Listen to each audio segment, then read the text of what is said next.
Olá, pessoal! Vamos continuar a correção aqui da prova da Defensoria Pública, prova objetiva realizada no dia 9, agora nesse mês, janeiro de 2022. Nós já analisamos as questões de penal, de processo penal, de execução penal, de penal, e vamos analisar agora de processo penal. Tem uma questão de penal que ficou que eu vou analisar agora. Vamos lá começar? Ó, essa aqui é de penal, foi uma que ficou que eu não tinha corrigido. Pedro foi preso em flagrante delito, portando 5 quilos de maconha em sua mochila. Em seu território, negou a traficância, mas admitiu a posse da droga, afirmando que ela não lhe pertencia e que apenas estava levando para guardá-la em troca de recompensa financeira. Pedro, que não possui antecedentes criminais, foi condenado por tráfico ilícito de entorpecentes. Segundo o entendimento do STJ, Pedro tem direito à atenuante da confissão espontânea, que não exige o reconhecimento da traficância pelo acusado, bastante a mera admissão da posse. Errado, né, gente? É contrário ao texto de súmula. Súmula 630 do STJ. A incidência da atenuante da confissão espontânea no crime de tráfico ilícito entorpecente exige o reconhecimento da traficância pelo acusado, não bastando a mera admissão da posse ou a propriedade para uso próprio. Então, o STJ, nessa questão de não admitir o tráfico, mas admitir somente a posse, ele não aplica atenuante da confissão. Isso aí é até contraditório. Por quê? Porque na própria súmula 545 do STJ, ele vai dizer que a confissão, ainda que parcial, quando utilizada pelo julgador na fundamentação para condenar, ela tem que atenuar a pena. Então, o STJ ele reconhece que a confissão qualificada, o que é a confissão qualificada? Em que ele admite parte dos fatos imputados, mas traz uma causa excludente de crime, ou diz que seu intento é outro, afasta o elemento subjetivo, tá certo? Na confissão qualificada, utilizada pelo juiz para fundamentar, tem que sim diminuir a pena, súmula 545. Mas aí ele vem com essa súmula 630 e em sentido contraditório e vai dizer que nesse caso do tráfico não basta admitir só a posse para que seja uma confissão, logicamente que na condenação pelo tráfico. E aí não tem o que discutir com a questão aqui, ela está certinha, ela está com base na súmula 630 do STJ. Bem? Outra, são características do sistema acusatório, o dispositivo do CPP que faculta ao juiz de ofício ordenar, mesmo antes de iniciada a ação penal, a produção antecipada de provas consideradas urgentes e relevantes ou determinar, no curso da instrução ou antes de proferir sentença, a realização de diligências para dirimir dúvidas sobre ponto relevante. Sistema acusatório, seu contraponto com o sistema inquisitivo, cara, tudo isso eu trabalhei muito nas minhas aulas aqui, porque eu tinha certeza absoluta que seria cobrado pelo examinador, já foi cobrado nas outras defensorias públicas que foram realizadas no ano passado e vão ser cobrados em todas que vão ser realizadas nesse ano, porque as implicações, a discussão do processo penal, ele está surgindo justamente nessa questão da adoção ou não real desse sistema acusatório. E é claro que num sistema acusatório não é aquele negócio de dividir, esse acusa, esse julga e esse defende. Não, eu tenho que manter a imparcialidade do juiz. E para fazer isso, eu tenho que deixá-lo inerte. A gestão da prova, ela pertence às partes e não ao juiz. Então é claro que o juiz de ofício ordenar a produção antecipada de prova, como diz lá, é o texto expresso lá do artigo 56, inciso 1 do CPP, só que é o texto lá de 1941, baseado lá no Código Rocco, lá no Código Italiano fascista. Então aqui o juiz poderoso, ele poderia fazer tudo. É o juiz investigador, é o juiz justiceiro, que ele vai atrás da prova. Não, não queremos o justiceiro. Nós queremos o juiz imparcial, que ele esteja equidistante das partes. Ele não está buscando prender o criminoso, ele está buscando julgar de forma imparcial, aplicando a lei, aplicando o direito, as questões que são a ele trazidas. Se vai ele produzir de ofício a prova, eu já estou retirando da sua imparcialidade. Nós já temos aí o viés de confirmação, nós já temos, obviamente, aí ele parcial, porque quem procura busca achar, correto? Então, é claro que isso daí não é característica do sistema acusatório e está errado. Perfeito? O STF fixou entendimento que a falta de audiência de custódia constitui irregularidade que não conduz à automática revogação da prisão preventiva, cabendo ao juiz da causa promover a análise acerca da presença dos requisitos autorizadores da medida extrema. Correto. Realmente o STF, o STJ também tem manifestado esse entendimento que a audiência de custódia ela tem que ser realizada, mas o fato dela não ser realizada não implica em automática liberação do preso, não importa automaticamente na liberdade provisória, o que é equivocado, porque se você não tem uma sanção processual, qual é a força que você tem para que a regra seja aplicada? E nós temos pelo menos uma decisão do STF, do Ricardo Lewandowski, que ele diz que sim, que a falta de audiência de custódia implicaria na revogação da prisão. Por ela estaria nula, estaria ilegal pela falta de audiência de custódia. Mas não é um entendimento do STF como um todo. Então a questão, essa questão aí, eu recorreria se eu tivesse errado dela, tá? E traria esse julgado do Lewandowski. Mas o entendimento do STF e do STJ também é realmente que não implica nessa liberação automática. Então a primeira parte está correta. E vamos lá para a segunda parte. Entretanto, tal entendimento não afasta a impossibilidade de conversão imediata da prisão de flagrante em prisão preventiva, sem que haja prévia representação da autoridade policial, requerimento do MP ou do querelante, conforme a jurisprudência da Suprema Corte. Segunda parte não tem um senão. Perfeito. Não é possível aplicar medida cautelar de ofício. A prisão preventiva é uma medida cautelar, ela não pode ser aplicada de ofício e ela não pode nem ocorrer a conversão da prisão em flagrante em preventiva de ofício. É necessário a provocação, tudo na esteira do sistema acusatório, manter a imparcialidade do juiz, e o STF tem diversos julgados nesse sentido, o STJ também. Esse é o entendimento pacífico atualmente, perfeito? Desde a entrada em vigor do pacote anticrime. Comunicação de atos processuais. Sempre cai alguma coisa. Essa aqui essa foi uma questão que me surpreendeu ter aparecido na prova da Defensoria Pública Estadual. Porque está ligando em carta rogatória e tal. É claro que é interessante para a gente e tal, mas não costuma ser o objeto principal de exame. Mas está aí, ó. No cumprimento de cartas rogatórias, aquela feita para outro país, para inquirição de testemunha, sendo o Brasil o Estado requerido, ele foi o rogado e o Estado estrangeiro foi o rogante, a depender de qual seja o país rogante, conforme os acordos de cooperação vigentes, deverão ser observadas as regras processuais próprias do Estado rogante, isto é, do Estado estrangeiro que pediu para a realização do ato. Errado! Vai ser aplicada a lei processual brasileira. Em termos de processo penal, nós adotamos a teoria da territorialidade, e todos os atos realizados no Brasil vão observar a lei processual penal. Eu peguei até o artigo 784, parágrafo 1º do CPP, que ele vai falar de rogatória, e ele vai observar que as formalidades previstas neste código. Mas é uma questão até de lógica, de conhecer a aplicação do direito processual penal no espaço. Lá no direito penal, nós temos a teoria mitigada, territorialidade mitigada. Aqui no processo penal, nós não vemos exceções, tá certo? Práticas em relação a isso. Vai se aplicar a legislação brasileira nos atos aqui realizados, tá bem? Inclusive, tem um entendimento, estou lembrando agora do STJ, em um pedido de prova realizado em outro país, que nós estamos postulando a realização dessa prova em outro país, a prova nesse outro país, ele vai observar a legislação desse país, tá certo? E se tiver condigno, correto com a legislação daquele país, o STJ entende que é válida esta prova, perfeito? Quanto ao acordo de não persecução penal, julgue o IT a seguir. A NPP, obviamente, quer cair, vai cair nos próximos da Defensoria Pública, certo? IPP, bola da vez. Justiça negociada.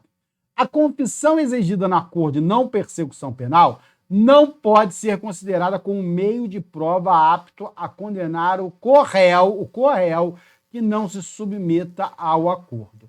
Ela foi dada como certa, essa alternativa, e eu a considero certa. mas eu considero uma questão polêmica, ela não deveria ter aparecido na prova objetiva, porque você vai encontrar entendimentos em contrário, principalmente na doutrina. Isso é tudo ainda muito novo na jurisprudência. Se você for no STF, você vai encontrar julgados dizendo que a delação premiada ela não pode ser considerada como um meio de prova apto a condenar ninguém por si só. Ela pode ser um dos elementos para se buscar outras provas. Então, na verdade, ela não seria esse meio de prova, ele seria objeto para se buscar uma prova. Então, com base nesse entendimento do STF, você pode dizer até que é correta essa questão, fazendo uma analogia aqui entre essa confissão, porque a confissão aqui é realizada para quê? Qual é o objetivo dessa confissão? Não é fazer prova, o indivíduo faz aquela confissão para conseguir o benefício do acordo. Então, é claro que qual é o efeito probatório dessa confissão? É nenhum, no meu entender, e é nenhum para muita gente da jurisprudência, porque essa é uma confissão feita simplesmente para se obter um acordo de não persecução penal. É obviamente que não poderia servir para condenar o corréu, não é o meio de prova. Então a questão não está totalmente errada, porque ele coloca assim, é o meio de prova apto a condenar? Não, não é. Não é o meio de prova apto a condenar. Então, então ela não está errada. Mas você vai encontrar doutrinadores, Renato Brasileiro, por exemplo, se você abrir o manual dele, ele vai ver que pode ser utilizado sim como um elemento de prova, tá certo? Como um dos elementos, não um único, mas um dos elementos a serem utilizados ali na fundamentação, tá certo? Mas eu faria recurso nessa questão se eu tivesse errado, tá? Mas eu acho que ela está correta porque realmente ela não pode ser considerada como meio de prova, não pode. Então ela estaria certa, mas eu entendo os candidatos que eu conversei aí que pegaram bronca dessa assertativa, tá? Presentes requisitos para a realização do acordo de não persecução penal, a autoridade judiciária poderá impor ao MP a obrigação de ofertar o acordo. Obviamente que não, né? Lá no artigo 28A está claro que o Ministério Público ele vai aferir a necessidade e a conveniência do acordo de não persecução penal para a reprovação e prevenção do crime, se é suficiente, a suficiência do ANPP para isso. Há muita discussão se o ANPP é direito subjetivo ou não do acusado, se ele preenche os requisitos objetivos. O entendimento dos tribunais é que não. E, obviamente, não pode o judiciário impor ao Ministério Público a realização do acordo. Tanto que a negativa do acordo ele vai incidir o pedido de remessa pelo investigado ao Procurador-Geral de Justiça para que ele examine ali a possibilidade da aplicação do acordo. Tá? Aí eu peguei um julgado para vocês, são vários, tá? Não cabe ao Poder Judiciário impor ao MP a obrigação de ofertar acordo no âmbito penal. Perfeito? Agora vamos para a colaboração premiada. De acordo com o entendimento majoritário do plenário do STF, a autoridade policial tem legitimidade para propor acordo de colaboração premiada. Porém, nessa hipótese, sua eficácia é condicionada à anuência do MP. Eu vi muita gente reclamando dessa assertativa aqui, mas ela está perfeitamente correta, tá certo? O STF entendeu nessa ADI aqui, 5508, que a autoridade policial pode sim realizar o acordo de colaboração premiada. Só que depois, em 2021, e aí não ficou muito claro se esse acordo pela autoridade policial poderia ser só por si só ou estaria condicionado à anuência posterior do Ministério Público, ou se esse somente deveria ser comunicado. Se você lê a ADI lá 5.508, não fica claro isso, tá certo? Mas aí agora, em 2021, o Tribunal Pleno do STF deixou claro que é possível, sim, a autoridade policial realizar o acordo de colaboração premiada, mas tem uma condição de eficácia do acordo celebrado pela autoridade policial, a anuência do Ministério Público. Então ele pode fazer o acordo de colaboração premiada, mas uma condição de eficácia desse acordo é a anuência do MP, que é o titular da ação penal pública. Perfeito? Titular exclusivo, tá certo? Então é uma questão correta. O juiz, não se convencendo da materialidade do fato da existência de indícios, vamos lá para o júri, sempre cai júri, tá, gente?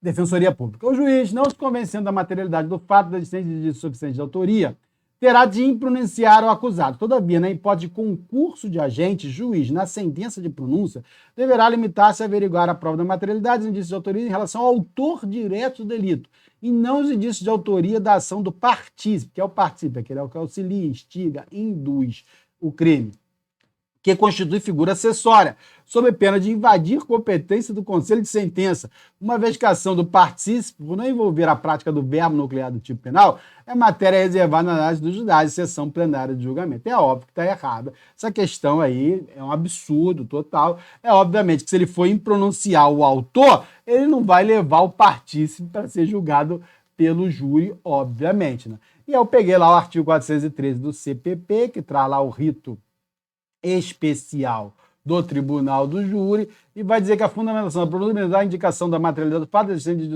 de autoria ou de participação. Então não existe essa separação aqui feita pelo teu examinador. Bem? Considere que, em sessão plenária do Tribunal do Júri, estejam ambos pronunciados e intimados pessoalmente para a solenidade que haja pedido de apenas um dos corréus para a oitiva de determinada testemunha em plenário. Arrolada a título imprescindível. Isso é importante, a título imprescindível.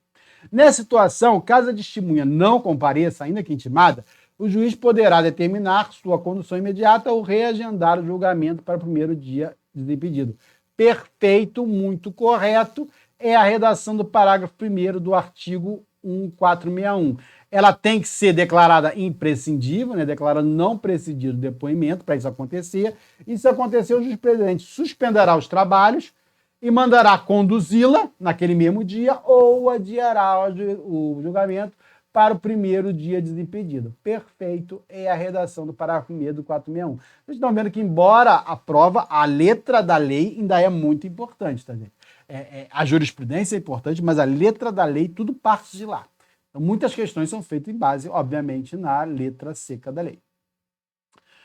Paulo, acusado de instigação ao suicídio, alegou em sua defesa pessoal ter agido movido por coação moral irresistível. Perfeito. A pedido da defesa, que é uma causa de inelegibilidade de conduta diversa. A pedido que vai afastar a culpabilidade. Perfeito? E o crime por consequência. A pedido da defesa, o acusado foi submetido a exame de sanidade mental, de correspondência afirmar a inimputabilidade denunciado, com indicação terapêutica e tratamento ambulatorial. Embora o delito imputado seja penado com reclusão, em tese demandaria a internação de Paulo pelo ato cometido. Tudo é baboseira. Ao término da instrução, tanto a defesa técnica quanto a acusação formalizaram apenas pedidos de absolvição imediata e de aplicação de medida de segurança, consistente no tratamento ambulatorial. Nesse caso, como houve reconhecimento da inimputabilidade do acusado e convergir a defesa técnica e o MP, o juiz singular poderá absolver o acusado e aplicar-lhe medida de segurança consistente no tratamento ambulatorial, por ser mais benéfica do que a internação, sem necessidade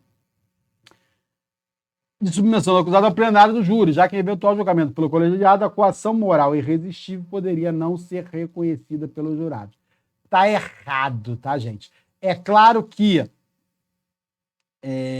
o juiz ele pode absolver sumariamente o acusado, sim, mas se houver a tese de inimputabilidade, se for caso de inimputabilidade, ele só pode absolver impropriamente, isto é, absolver e aplicar a medida de segurança, se não houver outra tese defensiva. E essa tese defensiva ela pode tanto vir da defesa técnica, quanto da autodefesa, como ocorre aqui nesse processo. A autodefesa ela não pode ser desprezada. Então, nesse caso, eu não tenho como só tese de defesa a inimputabilidade, que vai lá dar a medida de segurança e a absolvição sumária imprópria, que é possível a absolvição sumária imprópria, que aplica a medida de segurança no final da primeira fase ali do tribunal do júri, tá certo? Mas somente se essa for a única tese defensiva. E nesse caso não é a única tese defensiva. Isso está lá no parágrafo único do artigo 415 do CPP. Uma questão bem feita que ele trabalhou com a questão da defesa pessoal. Muitos candidatos devem ter pensado, tá, mas a defesa não pediu nada. Não pediu. Em defesa pessoal pediu, e ele tem direito, sim, a ser excluído do crime e ser absolvido propriamente. Perfeito? De acordo com o entendimento simulado do STF, o prazo para o próprio acusado recorrer é uma manifestação da autodefesa, o direito de petição anômala. Como é que o examinador está trabalhando com o que nessas questões contigo? Com a autodefesa. Tá? Entendimento simulado do Supremo Tribunal Federal, o prazo para o próprio acusado recorrer da sentença penal condenatória, quando o denunciado for assistido por defensor público ou advogado ativo, corre a partir da juntada dos autos do mandado de intimação de sentença. Não existe esse entendimento. Tá errado. No processo penal, não é como no processo civil sempre. Sempre no processo penal, eu não conto da juntada.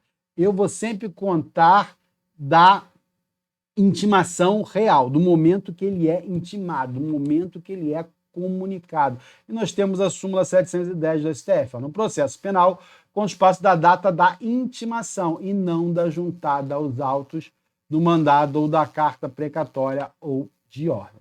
Certo? Não é da juntada. Carlos foi denunciado por roubo duplamente majorado. Durante a instrução, o juiz, por entender que havia indícios veementes de procedência ilícita de bem imóvel existente no nome denunciado, acabou por ordenar o sequestro de tal bem a pedido do Ministério Público, que afirmou ter sido uma medida seguratória, né? E afirmou ter sido a aquisição do imóvel financiado com o produto da subtração, tá certo?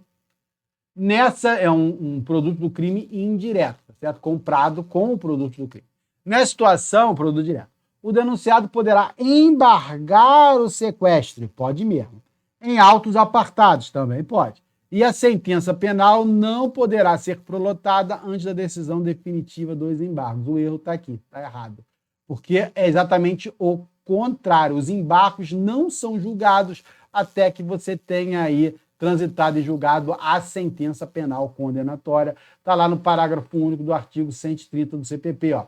Não poderá ser pronunciada decisão nesses embargos antes de passar em julgado a sentença condenatória. Muitos mataram essa questão até pela lógica, tá, gente? Não é costume cobrar muitas medidas asseguratórias reais, tá? Mas tem sido uma tendência a cada vez ganhar mais importância essas medidas asseguratórias. É permitido ao juiz, caso entenda por séria e fundada controvérsia sobre o estado civil das pessoas, suspender o andamento da ação penal, se a decisão sobre a existência do crime depender da solução de tal controvérsia. Hipótese que a retomada do processo penal dependerá do trânsito em julgado da sentença civil, o que não impede a inquirição de testemunhas nem a produção de provas urgentes. Essa questão ela trabalha com as questões prejudiciais, isto é, questões que têm que ser examinadas antes do mérito, que da resolução dessas questões depende a resolução do mérito da causa. Essa questão prejudicial ela pode ser homogênea ou heterogênea. Homogênea é quando ela está dentro do mesmo ramo do direito. Por exemplo, o crime de receptação, entender ou não se houve o furto anterior. Essa questão prejudicial ela não indica suspensão de nada, porque ela é homogênea. Ela vai ser entendida ali pelo mesmo juiz ali da causa, tá certo? Se houve o crime anterior ou não. Agora existe a questão prejudicial heterogênea, que ela vai depender de outro ramo do direito, que não é o penal, porque nós estamos estudando aqui processo penal, perfeito? E aí nós temos dois tipos, vai tratar o artigo 92 e o 93 do CPP. Se for uma questão atrelada ao estado civil das pessoas, o juiz, se a decisão sobre a existência da infração depender da solução de controvérsia que o juiz repute séria e fundada sobre o estado civil das pessoas, o curso da ação penal ficará suspenso até que no juízo cível seja a controvérsia dirimida por sentença passada em julgado, sem prejuízo, entretanto, da inquirição de testemunhos de outras provas natureza urgente. Então, essa questão prejudicial relativa ao estado das pessoas, ela realmente vai indicar a suspensão do processo penal até que a questão seja resolvida no cível. E essa questão foi dada como certa. Muita gente está reclamando porque aqui ele diz assim que o juiz poderá. É permitida ao juiz. E esse texto aqui está dizendo que ele não seria obrigado. Enquanto o texto de lei aqui, Ele diz que ficará suspenso. Então não seria uma faculdade de juiz, uma obrigatoriedade. E eu faria recurso nesse sentido, nessa questão, sim, embora você vai ter entendimento dizendo que não seria obrigatório. Mas a própria diferença entre o artigo 92 e 93 do CVP é que essa questão prejudicial heterogênica aqui do Estado civil das pessoas, obrigatoriamente suspende. A outra, se for relativo a outra situação que não é o Estado civil das pessoas, aí depende. Tá certo? Aí tem determinadas condições. Essa é a definição clássica, é a separação clássica realizada pela doutrina. É uma questão que eu acho passível de discussão. Perfeito? A última, Pedro foi denunciado pela prática de latrocínio. Embora tenha alegado seu território que estava a negócio em outra cidade no dia e hora do fato de crime da denúncia, ele foi condenado.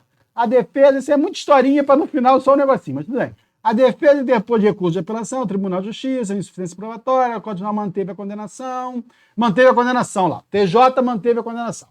Aí veio o recurso especial. O STJ, sem fazer qualquer incursão no mérito, não conheceu do recurso especial, aplicou lá a sua súmula certa, dizendo que ele não vai reviver, ele não vai reexaminar circunstâncias fáticas, a prova dos autos, ele não reexamina. E após o transjugado da condenação, a defesa produziu em juízo prova nova, que comprova cabalmente o álibi de Pedro. Ele estava em outro lugar lá.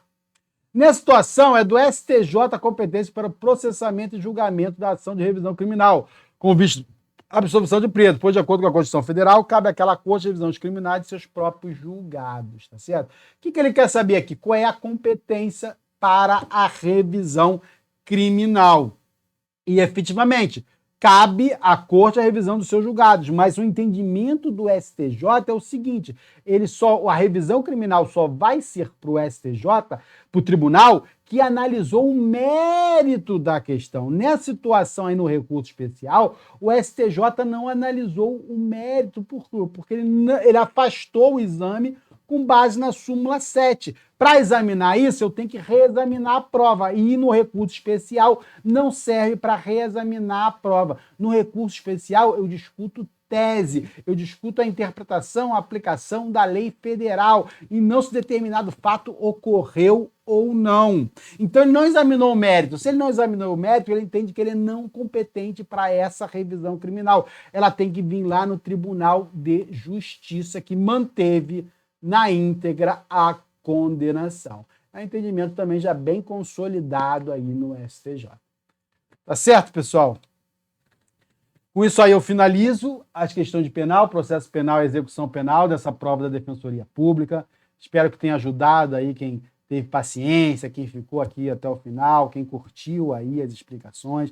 Desejo todo o sucesso do mundo para quem está se preparando para outras defensorias ou para aqueles que estão aqui para ser meu colega, se preparando aí para a segunda fase que já vai chegar. Seguir em frente, pessoal. Foi uma prova bem feita, no geral, que trabalhou com muita jurisprudência. E a minha dica para vocês, para as próximas defensorias, e até para essa segunda fase aí, jurisprudência. Quem está na segunda fase, jurisprudência atrelada a treinar. Você tem que escrever, você tem que aprender a colocar aquela resposta no papel.